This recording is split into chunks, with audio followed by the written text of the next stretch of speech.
I moved to Zimbabwe in beginning of 1983, shortly after Zimbabwean independence. I moved there from Montreal. I was a teacher in the bush. I taught geography, and I had my shortwave radio, and I listened all the time. In the early 1980s, you know, then Prime Minister Mugabe, now President Mugabe, was the darling of the West. You know, he brought Rhodesia into Zimbabwe, you know, majority rule. A very good thing. Nothing bad to say about that. But Mr. Mugabe was not very lenient with his opposition. Then the now deceased opposition leader Joshua Nkomo, who represented for the most part the minority Ndebele group of southwestern Zimbabwe, well, Mugabe sent his crack force of soldiers known as the 5th Brigade, North Korean trained 5th Brigade, to attack, kill, torture young Ndebele men of military age.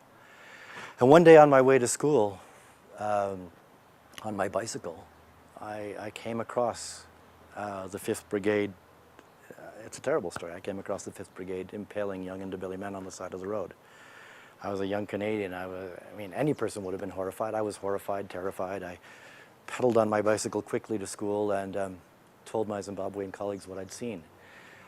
And they said, "David, that's none of your business. It doesn't concern you." And I like to think I'm a curious sort of person. So that answer did not suffice.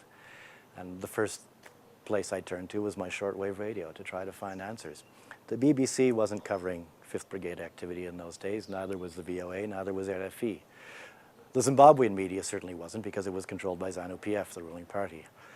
I stumbled across a radio station in one of the then South African homelands, Transkei, a station called Capital Radio, which was, you know, as I was to learn later, you know, so the unofficial voice of the ANC.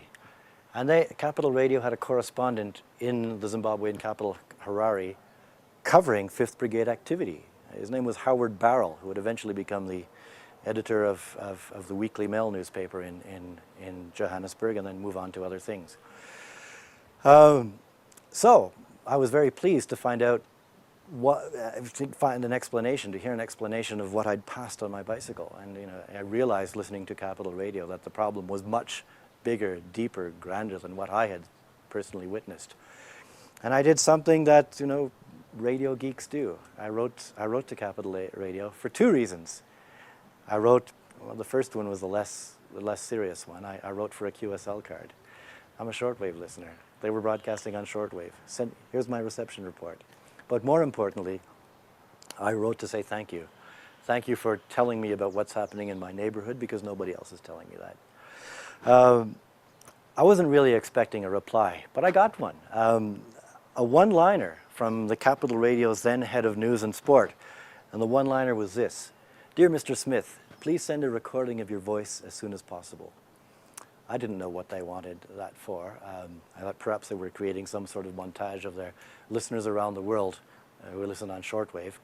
And I almost didn't reply, because I lived in the Zimbabwean bush, and I had, in those days, a collection of 8 cassettes, 8 music cassettes. And I thought, you know, what's this for? Do I use one of my precious cassettes? Obviously I did. That's a no-brainer.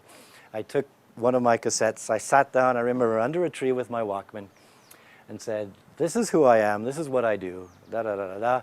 If that doesn't catch your interest, turn over to side B, and there's some music by a Toronto group called the Spoons."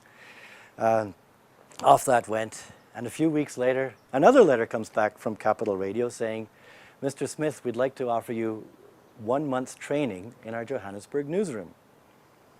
My plan after my 3-year contract teaching in Zimbabwe was to slowly work my way back to Canada. I thought, well, there's an interesting opportunity. A newsroom I respect. I'll learn something. I'll go there for a month. That'll be the beginning of my trip, and I'll go somewhere else after that.